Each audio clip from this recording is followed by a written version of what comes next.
You've already survived the first few hours of Witchspire, mastered the basic spells, and overcome the initial threats. But now, the challenge is different. To explore the deepest secrets, create the best magical synergies, and survive the most difficult levels, basic knowledge won't be enough. That's why, today, I've separated 10 advanced tips that you need to know to completely transform your gameplay and dominate the game once and for all. Get ready to level up your witchcraft. I'm Mary, and let's dive in. Look, if there's one thing I've learned playing Witchspire, it's that the Luminary tree isn't just a pretty menu for you to spend points randomly. It is literally the skeleton of your character. From the beginning, you need to be clear about how you want to play, because every choice there will echo until the endgame. It's no use wanting to be a long-range mage and wasting resources on melee buffs that don't match your style. My recommendation is have a plan before even opening that screen for the first time, because focusing on the right paths early on makes all the difference between a gameplay that flows and one that becomes an unnecessary struggle.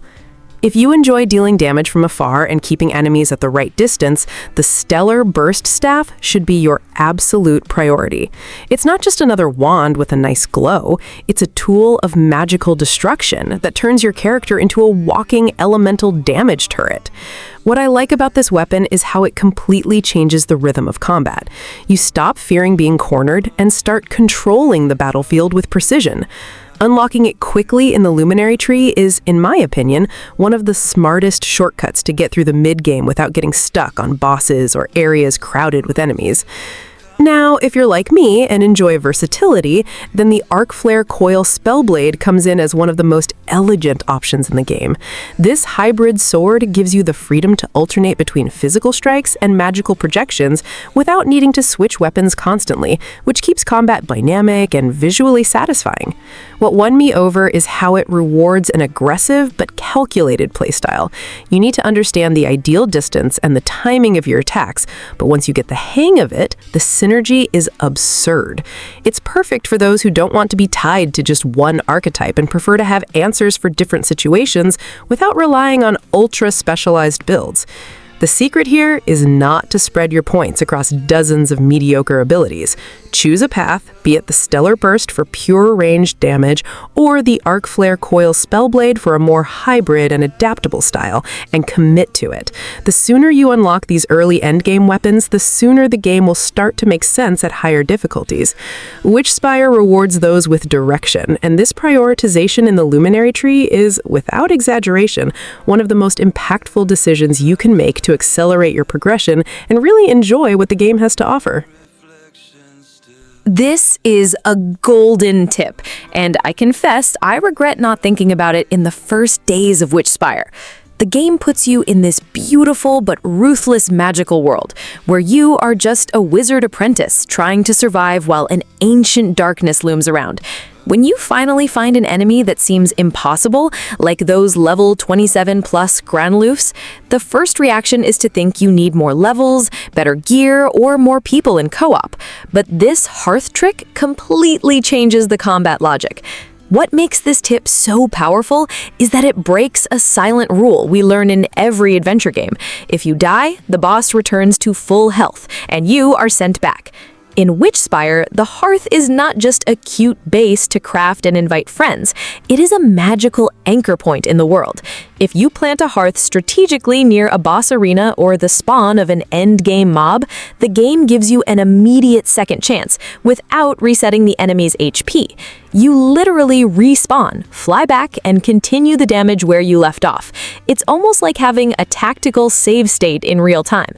This is especially valuable early in the game, when your resources are scarce and every health potion counts. Long fights against bosses or strong mobs turn into a war of attrition, and this mechanic turns your death from a punishment into a tactic. Instead of losing half an hour of progress, you only lose the seconds of the trip back. And the best part, since you can have multiple hearths scattered around the map, you create a personalized network of respawns for the most dangerous areas. It's almost like marking territory with magic. Besides that, the hearth carries the double weight of being your fast travel and upgrade center, so placing a new hearth near a difficult challenge isn't just combat strategy, it's infrastructure investment on your map. You are killing 2 monsters with 1 spell. You ensure fast mobility to the area and open the possibility to upgrade equipment nearby. If I had known this before facing my first solo boss, I would have saved a few hours of frustration. Now, whenever I see a question mark on the map near a sinister area, I already think about where I'm going to plant my next hearth before pulling the trigger. This tip about astral projection is pure gold for anyone who wants to take building in Witchspire seriously. I've seen various building mechanics in fantasy games, but the idea of using the ethereal mode as a planning tool is one of those that completely changes the experience. It seems the developers really understood the frustration of being stuck to character physics or stacking scaffolding just to place a block in the right spot. What strikes me most is how it solves a practical problem in an elegant way. When you activate astral projection, the camera is completely free from normal physical restrictions, so you can float between floors and position blocks with architectural precision. Want to set up a defensive tower with multiple levels? Want to create a strategic balcony or a ceiling passage that enemies won't expect? You simply go there and place it without needing to build temporary structures to reach height. Beyond practicality, this opens a huge range of creativity. Instead of square bases on the ground, you can think of complex vertical fortresses with layered defenses and traps at high points that exploit the map's verticality. The builder community must love this because the feature removes that annoying technical barrier and lets the imagination flow without physical limits getting in the way. If I were starting now in Witchspire, I would definitely use astral projection as my main tool before even placing the first physical block. Planning everything in ethereal mode first and then materializing the structure must save hours of rework and destruction. It is well worth mastering this mechanic early on because it seems to be the difference between a functional base and a true defensive masterpiece. I've been through the frustration of defeating a monster that seemed unique and staring at the body on the ground, waiting for some glow, some soul floating, and seeing absolutely nothing. Knowing there is an item you can activate before combat to directly influence this chance gives me a sense of control that the mechanic alone doesn't convey. The functioning seems simple, but timing is everything. When you kill a creature, its spirit has a base probability of remaining there, visible and capturable. Incense acts as a modifier that significantly increases this probability, but it needs to be active before the final blow. This completely changes the pace of exploration because you can't simply reactivate it after seeing the creature is rare. You need to enter combat already prepared, almost like a hunting ritual. For rare familiars, this is absolutely essential. Imagine spending hours exploring a tower or dungeon, finally finding that specific monster with a unique appearance, killing it in the excitement of the moment, and nothing. No spirit, no familiar, just frustration. With Incense active, you turn this lottery into something much more predictable, and the cost of the item must be infinitely lower than the value of missing a capture that may not repeat. I would adopt this as a golden personal rule. Never face an elite or a familiar target without burning incense first. It seems like one of those hidden mechanics that separate those who just play from those who really master the game's collection system. It is certainly worth stocking up on incense before any serious farming session. Depending only on chests to get incense is a bad strategy because you never know if you will find enough before an important hunting session. Knowing that you can craft your own incense completely changes the mindset. Instead of a precious item you save out of fear of running out, it becomes a planned production resource. The crucial step here is to upgrade the hearth to level 2 as soon as possible. This upgrade unlocks the construction of the Witchcraft circle, which seems to be the turning point for your base of operations. I imagine upgrading the hearth requires some specific materials, but the return on investment must be immediate as soon as you start producing your own incense instead of scavenging every corner of the map. Mass production is what really turns this mechanic into something powerful. When you have a constant supply of incense, you can face any rare monster with total confidence, without that anxiety of, is it a waste to use this now? This creates huge gameplay freedom because you start seeing familiars as achievable goals instead of lottery drops that might never appear. I would make this Hearth evolution one of my first goals in the game. Establishing this production chain early on should save dozens of hours of frustrating farming, and also keep you prepared for when you find those really rare enemies. At the end of the day, having the Witchcraft circle running is like having a life insurance for your familiar collection. If you want to build a truly elite familiar collection in Witchspire, there's a passive that I consider absolutely essential, and that most people ignore at the beginning: Spirit Charmer. It's located in the Luminary tree, and the detail is that you can only unlock the first node when your Hearth reaches level 3 and your bonding skill reaches level 5. It seems like a simple requirement, but the time window for this to happen matters a lot.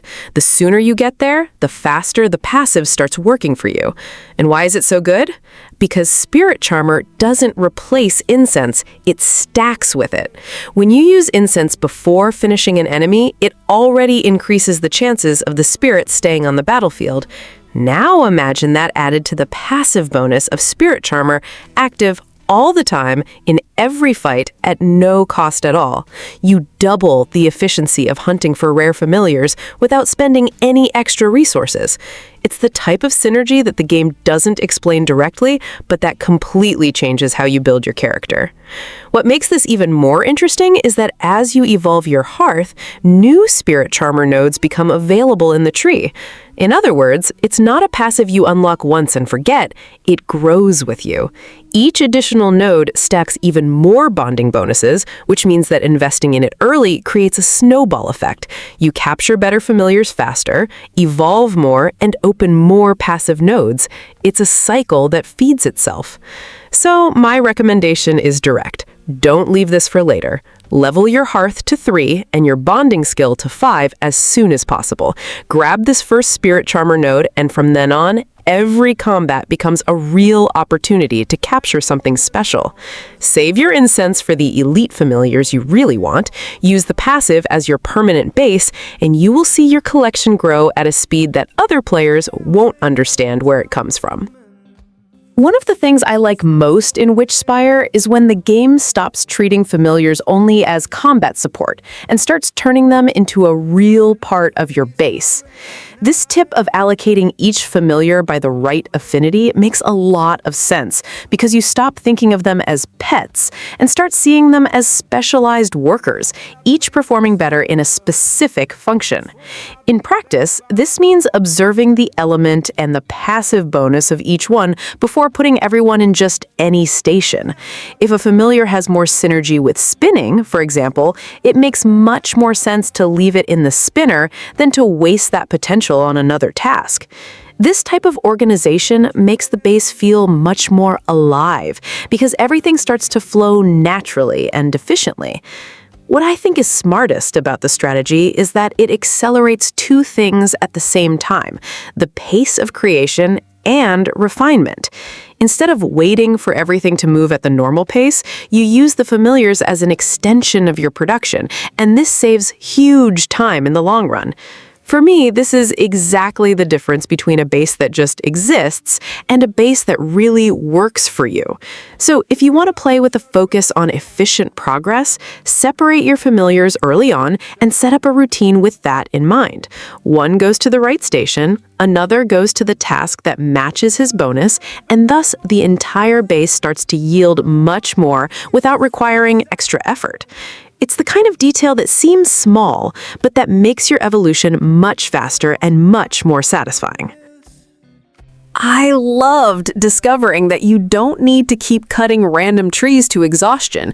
Refined wood is essential to build more advanced structures, and when you understand that there are specific biomes and trees with distinct coloring that deliver this resource consistently, the game becomes much more fluid and less repetitive. What I personally think is brilliant about this approach is that Witchspire rewards conscious exploration instead of generic harvesting. When you start looking for these trees with different coloring, those that have a reddish or golden tone depending on the biome, you realize that the game was made for you to observe the environment with more attention. This transforms resource collection into a true discovery adventure, not just a to-do list. In practice, this means you will save a lot of time avoiding common biomes that only yield basic wood. I tested this in several sessions and noticed that when I focus on the specific biomes that the game highlights visually, collecting fine wood becomes almost automatic. It's as if the game gave you an invisible map. You just need to learn to read the visual clues it places on the trees in the landscape. If you're starting in Witchspire and want to accelerate your progression to advanced structures, make this mental adjustment from the beginning. Don't cut generic trees. Look for biomes with distinctly colored trees, and you'll realize that refined wood comes consistently, almost as if the game were thanking you for having observed with attention. After you master copper and already have an organized base, using the Witch's pickaxe to mine iron changes the whole rhythm of the game. What I think is most brilliant is that you don't need to keep transferring resources manually from the chests to your backpack. The crafting system already does this automatically when the chests are nearby. In my personal experience, I was always wasting time carrying and unloading resources between chests and backpack, thinking that was the only way to make the tools. But when I used this tip, I realized that Witchspire was made to reward those who organize the base well. Just placing the chest near the crafting area and using the Witch's pickaxe turns iron collection into something almost automatic, as if the game were saying, "Now you already know how to play? Go fast." What strikes me most is how this speeds up literally the entire progression. When you start mining iron with the Witch's pickaxe and the chests are nearby, iron tools appear in seconds without that boring wait of managing inventory. I tested this in several sessions and noticed that the transition to the Iron Age was 3 times faster than when I did it manually. It's like having an invisible assistant working alongside you. If you are in the middle of the game and are still making the transition to iron manually, make this adjustment now. Organize the chest near the crafting area and use the Witch's pickaxe. What I discovered is that when you use a consumable to heal yourself, the character automatically unequips the wand or sword temporarily, and this creates a massive gap in the middle of combat. I've died several times for not knowing this and trying to heal while I was still surrounded by monsters. What I find most frustrating is that the game doesn't warn you clearly about this behavior, and when you realize you are unequipped, you are already in the middle of an attack. The solution is simple but requires attention. Dodge or create distance from the monsters before healing yourself. This means you need to think in 2 steps. First, protect yourself, then heal. In my experience, when I started doing this, my deaths due to vulnerability decreased drastically. In practice, this completely changes how you approach combat in Witchspire. You can't be one of those players who heals at any moment, hoping the potion will save you. You need to be strategic, dodge, move away, and only then use the consumable. I tested this in several difficult combat sessions and noticed that when I follow this rule, the probability of survival increases a lot. It's as if the game were saying, think before you act. If you are dying a lot in Witchspire and don't know why, make this mental adjustment now. Never use consumables in the middle of direct combat. Dodge first, create distance, and only then heal yourself.